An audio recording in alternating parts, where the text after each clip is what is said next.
시청자 여러분 안녕하세요. 알기 쉬운 보험으로 인생 설계를 도와드리는 인생설계 원픽 진행의 김혜연입니다.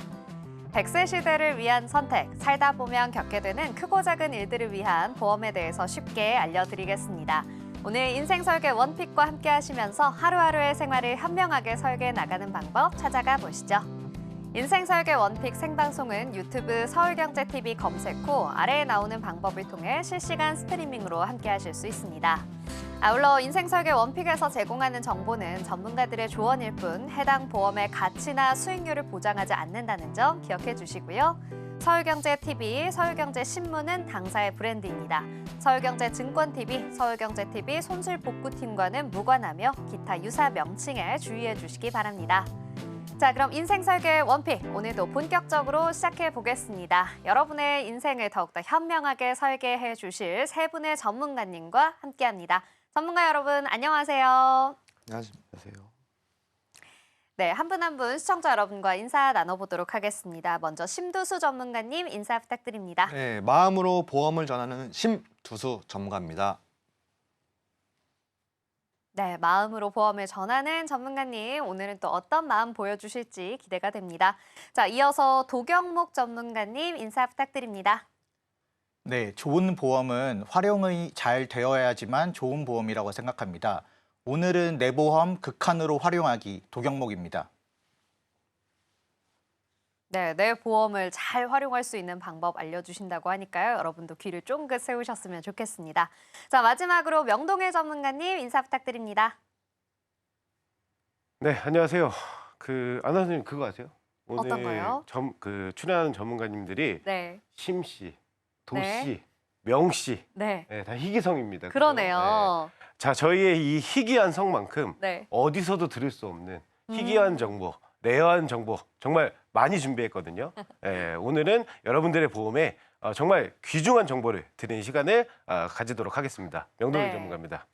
네, 좋습니다. 아주 귀중한 정보를 전해주실 거라는 이야기답게 오늘 내용도 기대가 됩니다. 자, 그러면 오늘도 여러분의 현명한 인생 설계를 위한 유익한 정보 전달해 드리겠습니다. 첫 번째 주제부터 만나보셔야겠죠? 오늘의 첫 번째 주제 화면으로 만나보시죠.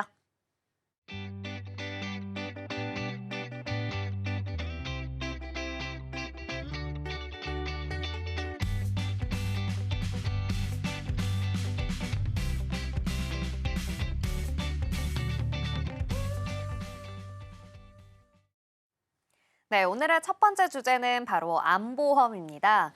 관련해서는 심두수 전문가님과 함께 이야기 나눠보려고 하는데요.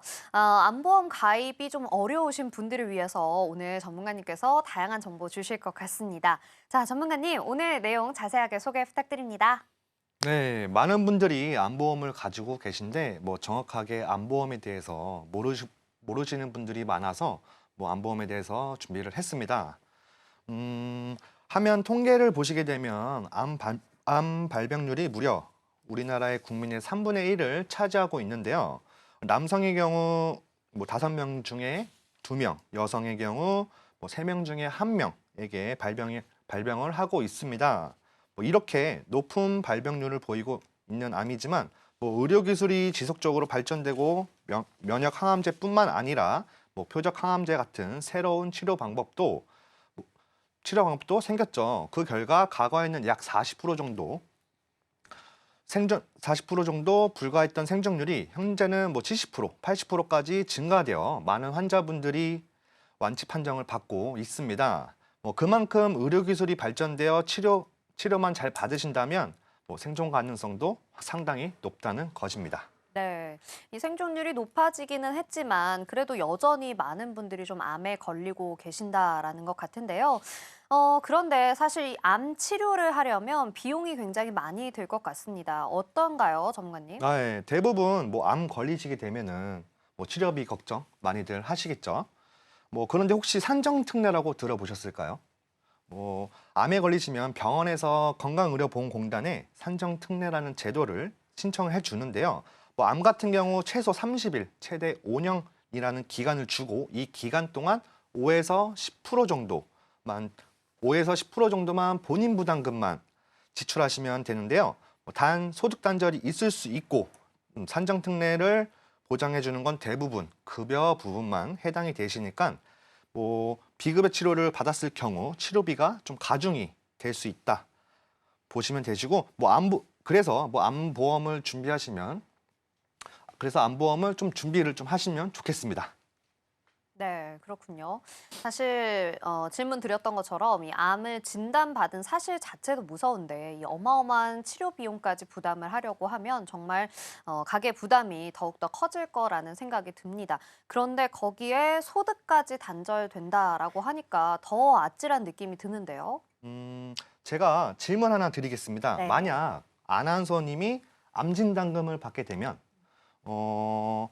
머리 빠지고 많이 심한 부작용이 심한 뭐 항암 치료를 받으시겠어요? 아니면 잠깐 누워 있다가 네. 뭐 완치되는 항암 치료를 받으실 것 같아요. 당연히 잠깐 누워 있다가 치료가 되는 치료를 받겠죠.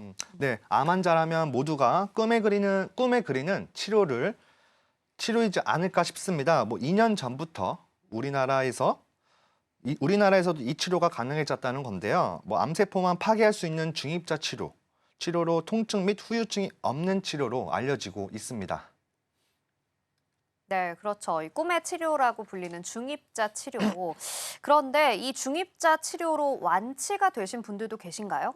네, 뭐 23년 9월에 연세 암병원에서 처음으로 60대 전립선 암 환자의 암 조직이 이 중입자 치료 후 모두 제거된 것으로 확인되었습니다. 뭐 한 달에 12회 정도 치료를 해서 완치가 된 것인데요. 뭐 건강보험 혜택이 적용되지 않아서 치료 비용은 회당 400만 원이 훌쩍 넘어가고 있습니다.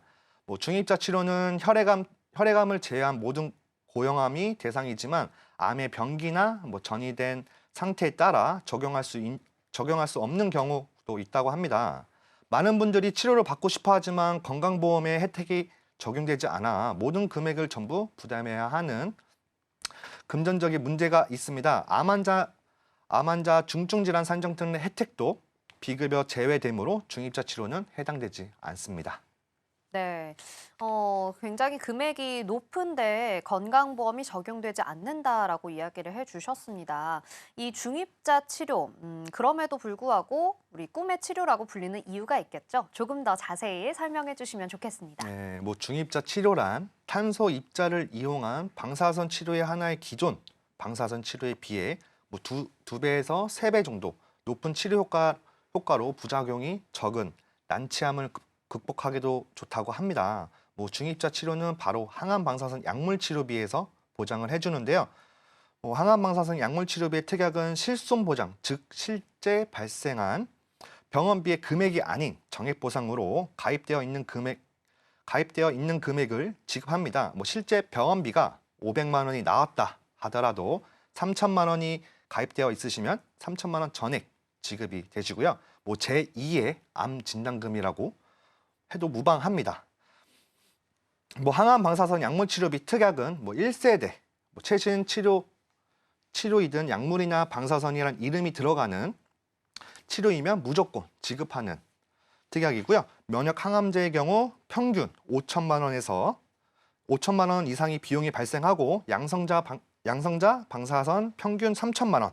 뭐 연세 세브란스의 병원에서 치료 가능한 중입자 방사선 치료는 평균 5천만 원이 비용이 듭니다. 네, 굉장히 많은 비용이 드는 걸로 보이는데요. 그렇다면 이 암에 대해서 우리가 보험으로 좀 준비를 할 때 어떤 식으로 준비를 하는 게 좋을까요? 암 진단을 받게 되면 환자의 90% 이상이 항암 치료나 뭐 수술을 받으시게 됩니다. 뭐 암 진단의 경우 암 진단만 받아도 지급되기 때문에 보험료가 상당히 높습니다. 그렇기에 진단비뿐만 아니라 상대적으로 저렴한 암 치료비와 관련한 특약으로 암보험을 구성하시는 것도 하나의 방법일 수 있을 것 같습니다. 네, 암 치료비와 관련된 특약으로 구성하라라고 이야기를 해주셨는데요. 그렇다면 이 치료비뿐만 아니라 우리가 또 준비해야 하는 암 진단비가 있죠. 이 암 진단비는 어느 정도로 준비를 하면 좋을까요? 국립암센터 통계표에 따르면 뭐 간암이 가장 많은 비용이 들어가는데요. 뭐 간암은 6,600만 원 정도 비용이 들어가고 체장암은 6,300만 원, 폐암은 4,600만 원 정도 부담이 되고 있습니다. 현재 여성 1위인 암이 유방암은 1,700만 원 정도 비용이 들어가는 것을 알 수 있는데요. 실비보험의 경우 실제 병원에서 사용하는 병원비만 보상해주기 때문에 이외에 소득 단절로 인한 생활비를 대비해 주셔야 합니다. 그렇기에 본인 연봉의 1.5배에서 한 2배 정도 준비하시는 것을 추천드리고 있습니다. 네. 이 암의 종류에 따라서 치료 비용도 전부 다르고 또 남녀별로도 준비를 미리 해야 하는 암보험의 종류가 다를 것 같은데요. 구체적으로 그렇다면 어떤 보험을 준비하면 좋을까요? 보험사에서 분류하는 암 종류를 잘 인지하시고 암보험을 어떻게 준비해야 나에게 유리한지 아실 필요가 있습니다. 암 분류에 따라 시청자분들께서 필요한 담보를 준비하시면 되시는데요. 간단하게 설명드리자면 일반암, 유사암, 소외감, 고해감 모두 중요하지만 가족력과 성별에 따라 준비하셔야 할 암 종류가 다르기 때문에 한번 확인해 보셔야 할 것 같습니다. 중요한 점은 모든 보험사의 지급 기준이 똑같으면 좀 좋겠지만 일부 보험사는 소외감, 즉 남성의 경우 전립선암, 방광암, 대장전막내암이 해당이 되고 여성의 경우 유방암이나 난소암일 경우 일반암 진단금으로 지급되기도 하고 유사암으로 분류하여 10에서 20%만 지급되기도 합니다. 소외감이라고 하시면 사항에 따라 치료 기간과 치료비가 많이 부담될 수 있으니 꼭 전문가와 상담을 하셔서 알아보시는 것을 좀 추천을 드립니다. 네. 그런데 여기서 또 하나 궁금한 점이 있는데요. 이 암으로 인해서 수술이나 입원 말고 이 통원 치료를 하고 계신 분들도 많이 계실까요? 네, 서울 아산병원 통계치에 따르면 암 입원 환자가 외래 환자보다 훨씬 더 많습니다. 그만큼 입원 치료보다 통원 치료가 더 활성화되었다는 뜻이겠죠. 22년도 기준 암 종류에 따른 입원 일수를 살펴보게 되면 췌장암의 경우를 제외하면 대부분 10일 이상 입원을 병원에서 안 시켜줍니다. 평균 5일에서 7일 정도 입원 후 통원 치료를 하시게 되시는데 대부분 암 환자분들이 서울이나 경기에 큰 상급 종합병원을 방문을 하세요. 거주 지역이 서울이나 경기 지역이 아닌 이상 그분들한테는 큰 부담이 되는데요. 치료비든 교통비든 아니면 숙박비 추가적으로 다 부담을 하셔야 됩니다. 그렇기에 보험사에 암 통원비에 대한 가입할 수 있는 한도를 확대하고 있습니다. 네, 그렇군요.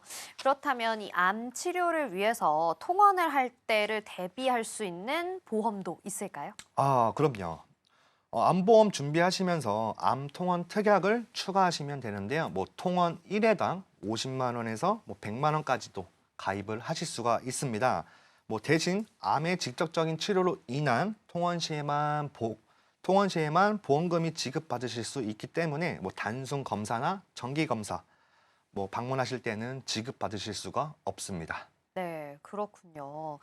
우리가 이 암에 대해서 준비를 꼭 해야겠다라는 생각이 점점 더 크게 드는 것 같은데요. 그럼 지금 당장 나 앞으로 암이 좀 걱정되는데 해서 추가로 암보험을 준비한다라고 했을 때 보장을 좀 바로 받을 수 있는 건가요? 기존에 가지고 계시는 암보험의 경우 면책기간과 감액기간이 존재를 합니다. 가입하자마자 보상되는 것이 아닌 가입 시점부터 90일이라는 시간이 지나야 보상이 가능한데요. 90일이 지나도 1년 또는 2년이란 기간이 경과되지 않다면 가입 금액의 50%만 지급되어 있습니다. 하지만 최근에는 여러 보험사들이 가입 즉시 100%를 보장해주는 암진단비에 특약을 출시하여 많은 관심을 받고 있는데요. 면책기간과 감액기간이 적용을 받지 않으니 오늘 가입하고 내일 바로 암진단금을 받아도 지급을 받으실 수가 있습니다. 많은 분들께서 기존 보험에 대해 점검을 받고 리모델링을 진행을 하시고 있으신데요. 건강검진을 앞두고 있다면 기존 보험을 해지하고 새로 가입하게 되면 발생하는 면책기간이나 감액기간에 대해 걱정이셨던 분들은 좀 희소식이 아닐까 싶습니다. 네, 그렇습니다. 그런데 이 암보험은 최초 1회만 보장된다라고 알고 있는데요. 이걸 혹시 또 보완할 수 있는 방법도 있을까요? 과거에 암을 진단받았는데 새로운 암이 다시 생기거나 암이 재발되거나 전이돼서 계속 암 치료를 받으신 분들이 많습니다. 이에 맞춰 암의 종류에 따라 각각 보상받을 수 있는 통합암 진단비가 담보가 새롭게 출시가 되었습니다. 그래서 2개 혹은 3개 암을 동시에 진단을 받았다 하더라도 각각 진단비를 받을 수 있게 선택이 가능하십니다. 네. 그런데 아까 이 암이 다시 발병한다라는 이야기를 해주셨거든요. 실제로 그런 분들이 좀 많이 계신가요? 네, 최근에 암 진단 받으신 분들이 상당수가 전이암으로 진단 받으셨다고 하는데요. 2019년 암 등록 통계를 의하면 암 환자 약 50%가 전이암 환자라고 하는데요. 처음으로 발생하는 원발암에 대한 준비도 중요하지만 암 발병 후 다른 부위로 전이되거나 재발했을 경우에 대한 대비도 같이 해주셔야 합니다. 기존에 가지고 계신 암 진단금은 최초 1회안 지급이 되며 소멸이 되고 처음 생긴 암만 보장해주기 때문에 이제는 보장을 좀 2중, 3중으로 안전하게 준비해 보시는 건 좀 어떨까 싶습니다. 네, 좋습니다. 암보험 준비하시는 방법에 대해서 꼼꼼하게 짚어드렸습니다. 오늘 소개해드린 정보 시청자 여러분들의 투자 판단을 위한 조언일 뿐이라는 점 기억해 주시고요. 함께 이야기해본 내용 화면으로 정리해 보겠습니다.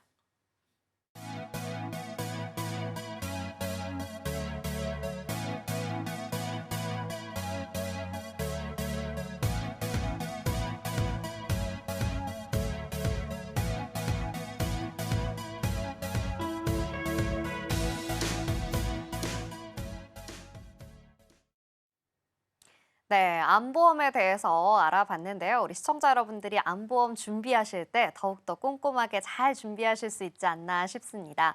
이렇게 첫 번째 주제 정말 유익한 정보를 말씀해 주셨는데요. 과연 두 번째 주제는 또 어떤 내용일까요? 두 번째 주제도 화면으로 만나보시죠.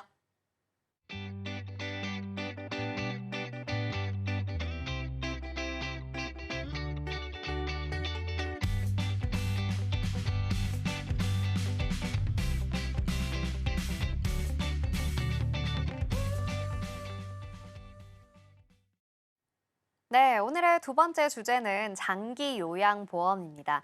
관련해서는 우리 도경묵 전문가님과 함께 이야기해 보려고 하는데요. 전문가님, 오늘 주제를 또 선정해 주신 이유는 어디에 있을까요? 네, 아나운서님. 지금 우리나라가 그 초고령화 시대가 되고 있다 이런 네. 말씀을 들어보신 적 있으시죠? 네, 많이 들어봤습니다. 우리나라가 이제 점점 고령화 사회를 넘어서서 초고령화 사회가 되고 있다라는 이야기 정말 많이 나오고 있어요. 네, 맞습니다. 우리나라는 현재는 고령화 사회에서 앞에 초자가 더해진 초고령화 사회로 급격히 변화가 되고 있는데요. 이미 많은 지방에는 초고령화 그 사회가 형성이 되었다고 합니다. 간단하게는 많은 노인분들이 조금 더 빠른 속도로 급격하게 많이 늘어나고 있다는 말씀인데요. 그 노인분들이 노후에 우리가 생활비나 이런 것들이 풍족하면 좋겠지만 그렇지 못하는 상황이 또 많이 있고 여기서 더 나아가 또 몸도 아프게 된다면은 생활하는 데 있어 좀 더 많은 어려움이 있을 거라고 생각이 됩니다. 정말 좀 가슴이 아프고 좀 막막한 일이 아닐 수가 없는데요. 5년 전까지만 하더라도 우리의 남성 평균 수명은 약 84세, 여성은 약 89세였지만 현재 시점에서는 평균 수명이 남성은 86세, 여성은 91세로 2년 정도 이제 수명이 늘어났어요. 이제 그 평균 수명이 늘어나면서 이제는 진짜 100세 시대가 이제 우리의 눈앞에 왔다 이렇게도 생각을 할 수가 있습니다. 평균 수명이 이렇게 늘어나면서 저는 보험에 대한 만기 시점을 좀 더 명확하게 하기 위해 이런 질문들을 꼭 드리는데요. 지금 선생님께서는 몇 세까지 생존을 하실 수 있을 것 같습니까? 이렇게 말씀을 드리면 대부분의 그 분들은 90세까지 살지 않을까 또는 90세까지는 꼭 살고 싶다 이런 대답을 많이들 해주세요. 그러니까 많은 분들도 이에 대해서 좀 공감을 하시고 네, 그렇게 또 생각을 하실 것 같은데 우리가 이렇게 생존 수명이 많이 늘어남에 따라 노후도 걱정이 되고 또한 뭐 노후에 관련된 질병들이나 뭐 예를 들어서 치매 이런 것들이 또 염려가 되실 거예요. 그렇기 때문에 치매보험도 준비를 하실 것 같고 이런 관점에서 제가 오늘 장기 요양 보험에 대해서 명확히 설명을 드리고자 합니다. 네, 100세 시대가 점점 더 현실이 되어 가면서 정말 노후 준비는 이제 필수가 된 것 같습니다. 그러다 보니까 다양한 방법으로 노후를 준비하고 계실 텐데 그중에서도 보험으로 준비할 수 있는 방법에 대해서 이야기해 주신다고 하네요. 자, 그렇다면 우리 노후를 준비할 수 있는 보험들에는 어떤 게 있을까요? 네, 정말 여러 보험이 있지만 예를 들어서 간병보험, 간병인 보험, 치매보험 이런 보험들이 직접적으로 나의 노후에 연관이 되는 보험이라고 생각이 되는데요. 이 보험들을 모두 각각 준비하시기에는 어떻게 준비를 해야 되는지도 막막하고 비용도 좀 만만치 않을 것으로 예상이 됩니다. 그래서 이런 고민들을 해결할 수 있는 보험이 오늘 설명드릴 장기 요양 보험입니다. 노인 질환, 뭐 노후, 요양 이런 단어들을 들으시면은 대부분 치매라는 단어가 직접적으로 연상이 되실 텐데요. 치매라는 질병은 우리가 한 번에 치료가 불가능하고 약물을 통해서 이렇게 병의 가속화를 늦춰줄 수만 있습니다. 그래서 정말 무서운 질병이라고 또 생각이 되는데요. 자료와 같이 치매 환자는 매년 급속적으로 증가를 하고 있습니다. 그래서 많은 분들이 치매보험을 가입을 하시는데 이전에 가입하셨던 치매보험에서는 경증 치매, 즉 초기 치매에서는 진단금이 정말 적게 지급이 되고 나중에 이 중증이 악화되어서 치매 말기, 중증 치매가 되었을 때만 큰 돈을 지급하게 됩니다.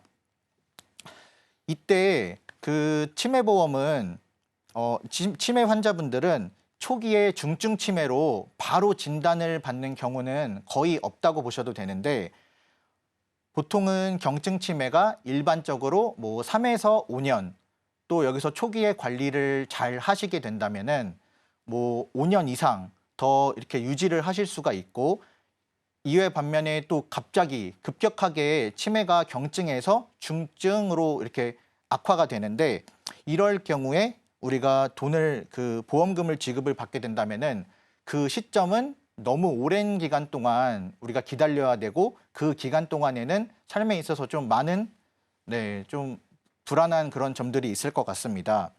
반면에 제가 설명드릴 장기 요양 보험은 치매 초기, 뭐 질병 초기부터 말기까지 매월 내가 가입한 금액이 지속적으로 지급이 되기 때문에 내가 이렇게 처음부터 그 병을 관리하는 데도 도움이 되고 생활하는 데 있어서 보탬이 될 것 같습니다. 그래서 뭐 그 지급받으신 돈으로 매월 좋은 치료를 받으실 수도 있고 또한 가족분들과 뭐 좋은 음식을 먹으면서 좀 이렇게 또 생활을 잘 하실 수도 있고 그렇기 때문에 좀 좋은 보험이라고 생각이 됩니다. 네, 그렇습니다. 장기 요양보험 정말 우리가 노후 준비를 위해서는 꼭 준비를 해야 하지 않을까라는 생각이 드는데요. 그렇다면 이 장기 요양보험 준비할 때 우리 전문가님께서 이런 부분들은 꼭 우리가 구성을 해보자 하는 내용들이 있을까요? 네, 장기 요양 보험에서도 치매 초기 진단금, 뭐 중기 진단금 이런 진단금 위주로도 가입이 가능하지만 이런 담보들보다는 제가 오늘 설명드릴 내용은 재가급여, 또 시설급여, 노인 유치원, 복지용품 구매 이런 내용들을 주요하게 설명을 드리려고 합니다. 우선 이런 내용들을 설명드리기 앞서 그 장기 요양 등급 등급이라는 그 개념을 아시면 좋을 것 같은데요. 우리나라는 고령이나 그 노인성 질병 등의 사유로 일상생활이 좀 어려우신 분들을 대상으로 장기 요양 급여를 나라에서 이제 제공을 합니다. 그리고 또 이는 건강보험공단에서 등급을 산정하게 되는데요. 장기 요양 등급을 받을 수 있는 대상자는 우리가 65세 이상 몸이 불편하신 분들이 있을 수 있고요. 또 65세가 되지 않더라도 노인성 질병을 가지고 계신 분들은 이에 해당을 합니다. 그 생활이 좀 어려운 그 정도에 따라서 1등급부터 5등급 또한 인지 등급 이렇게 등급이 나뉘는데요. 실제로 앞에 치매는 5등급을 받을 수가 있고 우리가 상해로 다쳐서 또는 질병으로 다쳐서 어떻게 다치든 상관없이 좀 내가 일상생활에 어려움이 있다면 4등급을 또한 받으실 수가 있습니다. 이렇게 장기 요양보험은 치매뿐만 아니라 질병이든 상해든 모든 그런 질병 상해를 아우르기 때문에 우리가 좀 더 혜택을 많이 볼 수 있다고 보여지는데요. 이렇게 1등급부터 5등급 등급을 받게 된다면 재가 시설급여를 받을 수 있는 조건이 형성이 됩니다. 이때 등급에 따른 보상 금액이 발생을 하는 게 아니라 내가 집에서 보상을 하는 재가 또 시설에서 보상을 하는 시설급여에 따라 나뉘게 됩니다. 네, 그렇군요. 꼼꼼하게 또 시설급여, 재가급여에 대해서도 이야기를 해주셨는데요. 그렇다면 전문가님 주변에도 혹시 이 장기 요양 등급을 통해서 산정을 받으신 분들이 계신지 궁금합니다. 네, 실제로 제 주변 지인 중에 은퇴를 하시고 현재는 그 연금을 수령하시면서 지내는 분이 있어요. 근데 제가 이런 내용들을 잘 설명을 드려서 재가, 시설, 노치원, 그 복지용품 구매 이러한 모든 담보를 잘 구성을 해서 가입을 하셨습니다. 근데 좀 안타깝게도 1년 정도가 지나고 치매 초기 진단을 받으셨어요. 그래서 그분께서는 그때 가입한 보험에 이렇게 여러 가지를 가입을 하셨으니까 매월 큰 금액을 보장을 받으실 수가 있고요. 그리고 또한 그 치매 그 초기 진단을 받으신 지 오랜 시간이 지나진 않았지만 제가 실제로 듣기에는 현재 가끔씩 친인척분들을 만나시면은 이분이 정말 치매 환자인지 잘 모르신다고 해요. 정상인처럼 생활도 하시고 또 이게 생활을 정말 잘 하신다면은 그 치매 초기 기간이 장기간으로 유지될 것으로 보여집니다. 제가 기억하기로 이분이 치매보험을 이전에 준비를 하셨다가 이런 관심을 통해서 그 장기요양 보험으로 변경을 하셨습니다. 근데 제가 알기로는 이분이 가입하셨던 이전의 치매보험은 정말 치매 초기 때는 적은 금액이 지급이 되는 걸로는 저는 알고 있고요. 치매 중기가 돼서야 조금 더 보다 큰 금액으로 지급이 됩니다. 그 큰 금액이 좀 지급이 된다고 하더라도 그 시점은 정말 늦었다 이렇게 볼 수가 있고요. 그렇기 때문에 이 보험은 그러니까 기존의 보험은 좀 맞지 않는 보험이라고 생각이 또 들고요. 네. 그리고 이분이 오랜 시간 동안 그 돈을 받기에는 오랜 시간이 걸리는 기존 보험인 반면에 이 장기 요양 보험에서는 처음부터 돈을 지급적으로 이렇게 받으실 수가 있고 10년만 받아도 120개월 동안 연속적으로 내가 가입한 금액에 대한 그 보상을 받으시고 10년이 아니라 조금 더 오래 15년이든 20년이든 정말 이렇게 오래 생존하셔서 오랜 기간 동안 더 큰 돈을 받으셨으면 좋을 것 같습니다.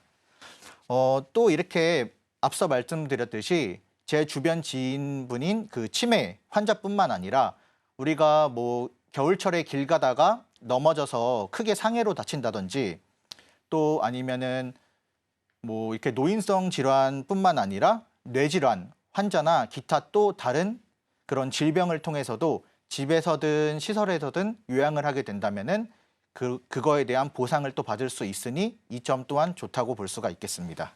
네, 그렇군요. 그러니까 정리를 좀 해보자면 기존의 치매보험의 경우에는 경증일 때는 크게 보상을 받지 못하고 중증으로 악화가 되었을 때에야 조금 도움이 될 법한 금액을 보상받을 수 있었는데 장기요양보험의 경우에는 처음부터 끝까지 동일한 금액을 매달 보상을 받을 수 있다라는 이야기를 해주셨습니다.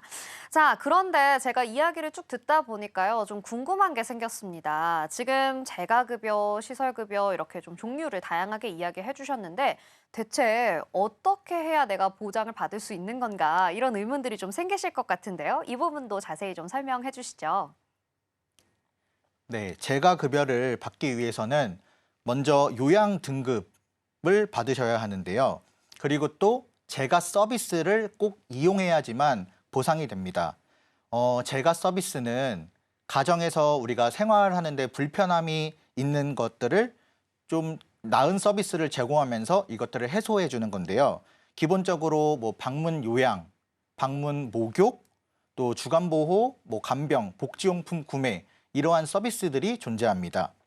여기서 그 복지용품 구매를 가장 많이 선호하시고 이용하시는 그런 서비스인데 이렇게 일상생활을 하면서 나에게 도움이 되는 물품을 구매를 하는 겁니다. 예를 들어 목욕 의자가 될 수도 있고요. 또 뭐 휠체어 또는 뭐 환자 베드 이런 여러 가지 물품이 존재하고 이런 물품을 구매하는 데 있어서는 내 돈을 전부 드리는 게 아니라 어쨌든 그 등급에 따라서 우리가 지원금을 받게 됩니다. 그래서 내가 뭐 그 이제 내 사비는 일부만 부담을 하게 되면은 이런 물품들을 또 구매를 할 수가 있습니다. 네. 시설급여는 이런 재가보험과 내용은 거의 동일하지만 이제 환자의 상태가 좀 달라지겠죠. 중증 환자들이 이런 시설이나 아니면 요양보호시설 이런 데에 입소를 하여서 우리가 이제 케어를 받는 것들이 이제 시설급여라고 생각을 하시면 됩니다. 네, 그렇군요. 자, 우리가 이 재가급여, 시설급여, 거기에 복지용구까지 이야기를 다 해주셨는데 사실 이야기를 듣다 보면 이런 의문이 생기지 않을 수가 없습니다. 이걸 모두 다 가입을 해야 할까라는 질문부터 전부 가입하면 금액이 꽤나 커질 것 같은데 이런 것들을 어떻게 준비를 하는 게 정말 현명한 준비가 될지 고민이 되실 것 같아요. 자, 전문가님, 이 부분에 대해서 다시 한번 정리를 좀 부탁드려도 될까요? 네, 장기 요양 보험을 잘 준비하는 방법, 이 플랜에 대해서 한 번 더 짚어드리겠습니다. 기본적으로 재가급여, 시설급여는 모두 동시에 가입을 하시는 것이 좋다고 생각합니다. 그러니까 그 사유가 뭐 치매뿐만 아니라 어떠한 질병이든 뭐 호전이 될 수도 있지만 결국에는 이게 최종적으로는 중증이 될 수밖에 없다고 보여지는데요. 그렇기 때문에 이 환자 본인이나 아니면 다른 케어를 해주는 가족들을 생각해서라도 시설급여를 꼭 담보를 추가를 하시는 게 좋을 것 같고 이 시설급여는 재가급여와는 좀 반대로 보험료가 상당히 저렴합니다. 그렇기 때문에 부담을 가지지 않으시고 네, 이제 담보 구성에 대해서 고민을 한 번 더 해주셨으면 좋을 것 같고요. 또한 노인유치원, 복지용품 구매 이런 담보들도 있다면은 꼭 추가를 하시기를 네, 추천드립니다. 그러니까 그 사유가 우리가 재가급여를 받으시는 동안에 24시간 내내 집에서만 계셔야 될 의무는 없어요.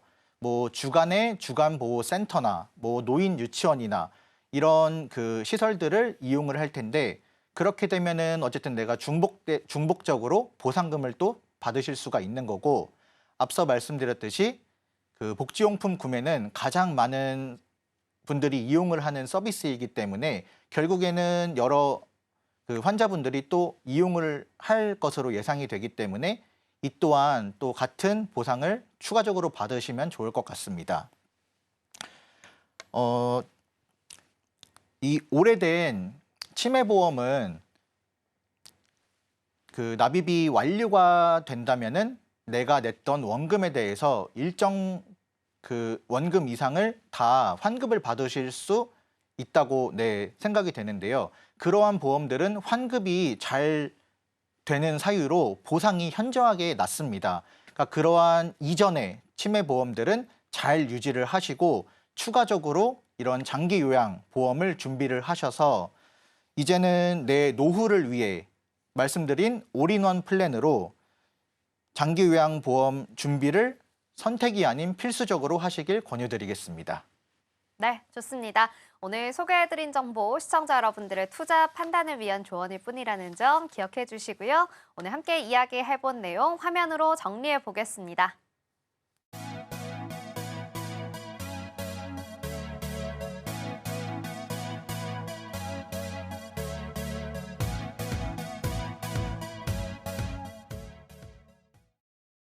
네, 이렇게 두 번째 주제까지 함께 알아봤습니다. 오늘도 정말 여러분이 꼭 준비하셔야 하는 내용에 대해서 함께 이야기를 나누고 있는데요. 이제 마지막 주제만을 남겨두고 있죠? 마지막 주제는 어떤 내용일까요? 화면으로 공개합니다.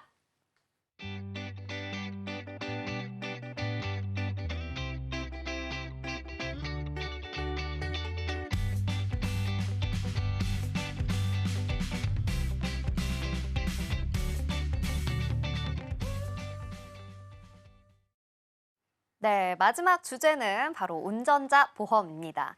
관련해서 명동일 전문가님과 이야기해보려고 하는데요.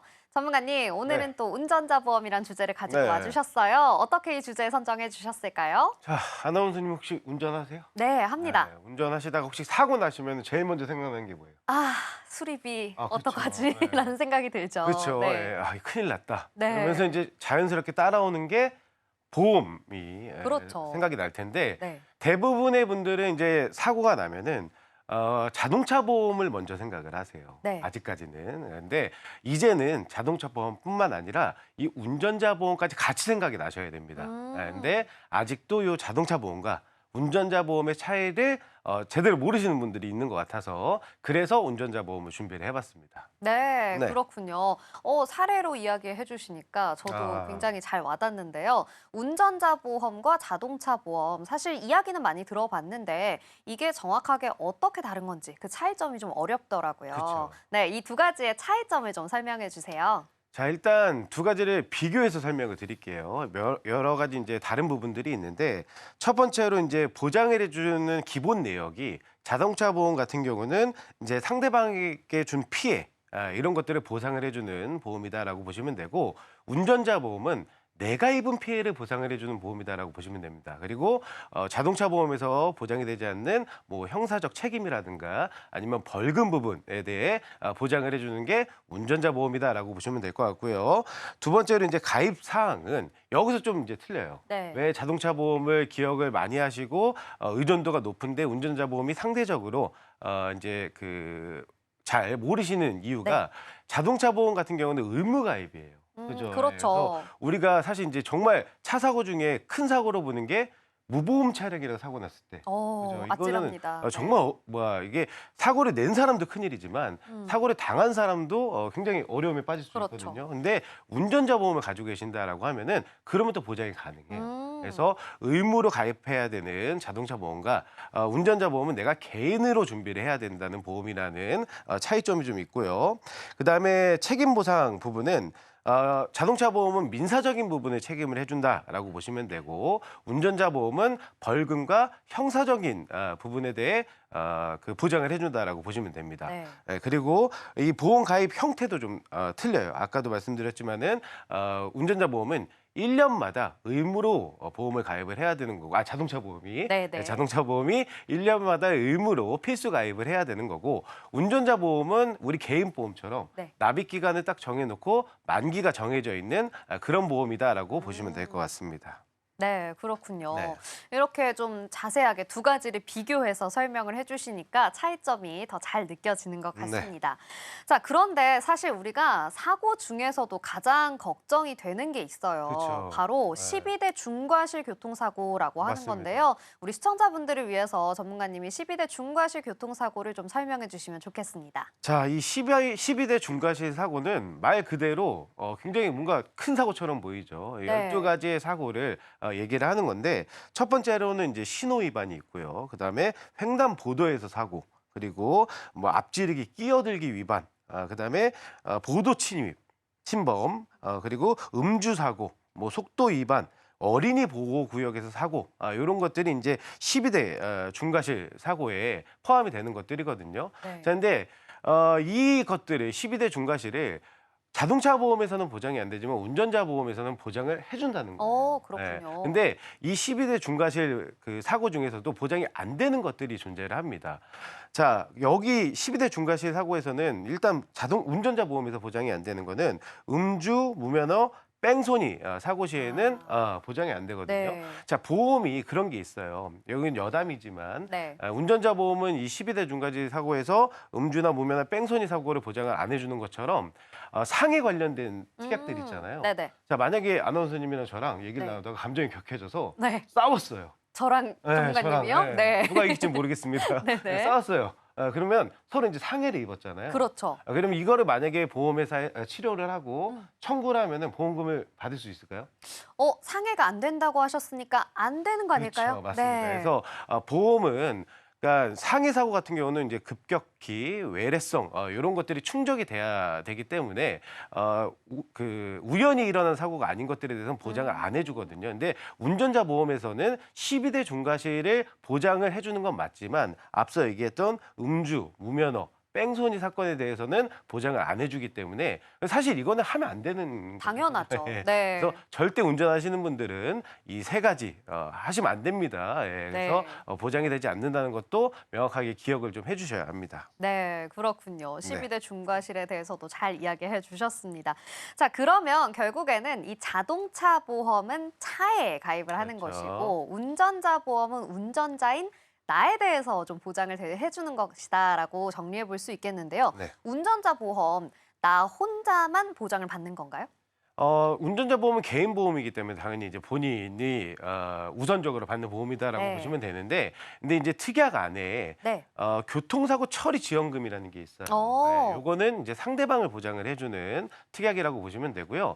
자동차 부상 치료비가 나를 보장을 해주는 네. 특약이라고 보시면 됩니다. 그래서 운전자 보험 같은 경우는 사실 이제 보험료 자체가 딱 운전자 보험 특약만 구성을 한다라고 하면은 그렇게 비싸지 않아요. 그래서 그렇군요. 뭐 개인마다 좀 차이는 있겠지만은 보편적으로 월 그 10,000원 대에 준비가 가능하기 때문에 보험료 자체가 그렇게 부담되지 않는 수준이라 이제는 운전자 보험도 좀 운전을 하시는 분이다라고 하면은 필수로 준비를 하셔야 되지 않을까라고 생각을 합니다. 네, 그렇군요. 네. 10,000원대라고 하니까 생각보다는 좀 저렴하다라는 그렇죠. 네. 생각이 드는데요. 근데 제 주변에 네. 운전자 보험 들고 계세요라고 여쭤보면 금액이 정말 천차만별이에요. 어떤 맞습니다. 분들은 말씀해 주신 것처럼 10,000원대도 계신데 5만 원대부터 10만 원대까지도 들어봤거든요. 네. 이렇게 좀 금액을 많이 내고 계신 분들은 혜택이 더 많이 있다라고 볼 수 있는 건가요? 자, 이게 오해가 굉장히 많은 부분이에요. 네. 당연히 이제 소비자 입장에서는, 가입자 입장에서는 나는 이 친구는 10,000원 보험료 내는데 네. 나는 5만 원, 10만 원 내니까 내게 훨씬 더 좋은 보험 그렇죠. 아니야? 라고 생각을 하실 수가 있는데 사실은 이거는 좀 짚어봐야 될 문제가 있는 부분입니다. 보험료 안에 구성되어 있는 것들은 당연히 보장성 특약에 대한 보험료도 존재를 하지만 적립보험료라는 게 있어요. 네. 적립보험료는 뭐냐면 말 그대로 내가 보장받는 특약 외에 보험사에다가 돈을 적립을 해놓는 돈을 얘기를 하는 겁니다. 그래서 대개 운전자 보험인데 보험료가 좀 비싸신 분들이거나 아니면은 이 그 보험료의 숫자가 예를 들어 뭐 12,380원 이렇게가 아니라 뭐 35,000원, 5만 원 이렇게 똑 떨어지게 네네. 내 운전자 그 보험이 보험료 구성이 그렇게 돼 있다라고 하면은 그 안에 적립보험료가 포함돼 있을 확률이 굉장히 높습니다. 자, 근데 이 적립보험료가 왜 이제 조금 합리적이지 않은 소비자라고 얘기를 하냐면은 네. 말 그대로 적립보험료는 적립을 해야 되는데 내가 낸 돈 그대로를 적립하진 않아요. 그렇군요. 네, 그러니까는 사실 뭐 우리가 돈을 모을 목적이다라고 하면은 은행 같은 경우는 내가 그 돈을 저금을 하면 그 돈 그대로 저축이 되잖아요. 그렇죠. 근데 보험 회사의 적립보험료는 적립을 해주는 건 맞는데 그 적립보험료에서 사업비를 뺀 금액을 적립을 해줍니다. 아. 그래서 내가 낸 돈 그대로 다 적립이 되는 게 아니기 때문에 사실은 나중에 이제 뭐 내가 환급을 받아야 되는 시점이나 아니면 중간에 해지를 했을 때 내가 낸 돈보다 적을 수가 있어요. 그러네요. 그러면은 그때 굉장히 또 속상해들 하시거든요. 그래서 저는 보험과 저축은 명확하게 좀 다른 관점으로 보셔야 된다라고 생각을 해요. 그래서 만약에 내가 운전자 보험이 제가 지금 얘기한 대로 보험료가 똑 떨어지거나 아니면 좀 과한 보험료를 내고 있는 것 같다라고 생각이 드시는 분들은 이 적립보험료 부분을 한번 체크해 주시기를 권유를 드리도록 하겠습니다. 네, 아마 이 방송 보고 계시는 시청자분들 다 얼마 내고 있더라 생각하고 계실 텐데요. 자, 말씀해 주신 것처럼 적립금이 들어가 있지 않은지 꼭 확인해 보시면 좋겠습니다. 자, 그런데 전문가님, 네. 이 운전자 보험이요. 사실 다른 보험들은 한번 가입하면 만기 시까지 어. 쭉 유지를 하잖아요. 운전자 보험도 다른 보험들처럼 한번 가입한 이후에 계속 유지를 하면 좋은 건가요? 자, 두 번째 운전자 보험에 제가 좀 이렇게 다르게 보셔야 되는 시점이 네. 저희 전문가들이 항상 얘기하는 게 보험은 준비하시는 것도 중요하지만 이거를 끝까지 유지를 하시는 게 굉장히 중요하다고 네. 얘기를 하거든요. 왜냐하면 중간에 해지를 하게 되면은 당연히 해지 환급금이 내가 낸 돈보다 적을 수도 있고요. 그리고 내가 보험료를 납입하는 기간에 시간에 또 내가 버리게 되는 거잖아요. 그렇죠. 그래서 한 번 보험을 준비하실 때는 넓은 보장 범위에 만기는 최대한 길게 가져가시는 게 좋습니다라고 말씀을 드리는데 자 근데 이 운전자 보험은 좀 다르게 보셔야 돼요. 왜냐하면은 중간중간에 법령이 바뀔 수가 있어요. 그렇군요. 그래서 운전자 보험에서 보장을 해주는 게 이제 그 벌금 부분과 뭐 형사 처리 지원금 이런 것들을 보장을 해준다라고 말씀을 드렸는데, 근데 이 법령이 바뀌면은 뭐 그 금액에 보장해주는 한도라든가 이런 것들이 달라질 수 있기 때문에 운전자 보험은 한번 딱 준비를 하시고 계속 가져가시는 게 아니라 중간 중간에 법령이 바뀔 때마다 리모델링을 좀 해줘야 되는 보험이다라고 생각을 하시면 될 것 같습니다. 네, 그렇군요. 오늘 정말 중요한 꿀팁을 알려주셨습니다. 맞습니다. 법령이 바뀔 수 있으니까 계속해서 리모델링 해주셔야 한다라는 내용도 확인해 보셨으면 좋겠고요. 자, 운전자 보험 마지막으로 주의할 점 하나 더 말씀해 주세요. 앞서 말씀드렸듯이 운전자 보험은 운전자 특약만 들어가면 돼요. 교통사고 처리 지원금, 그다음에 벌금, 변호사 선임 비용, 그리고 자동차 부상 치료비. 네. 요 네 가지가 딱 운전자 보험의 특약이거든요. 그래서 이거 외에 뭐 예를 들어 뭐 상해 관련된 특약이라든가 적립보험료 이런 것들이 있으면은 아무래도 조금 합리적인 소비와는 거리가 먼 보험료 지출이 될 수 있기 때문에 요 부분을 좀 내 운전자 보험을 체크하실 것을 권유를 드리도록 하겠습니다. 네, 좋습니다. 오늘 이렇게 운전자 보험에 대해서도 굉장히 꼼꼼하게 짚어주셨고 꿀팁까지 이야기해 주셨는데요. 오늘 소개해드린 정보 시청자 여러분들의 투자 판단을 위한 조언일 뿐이라는 점 기억해 주시고요. 함께 이야기해본 내용 화면으로 정리해 보겠습니다.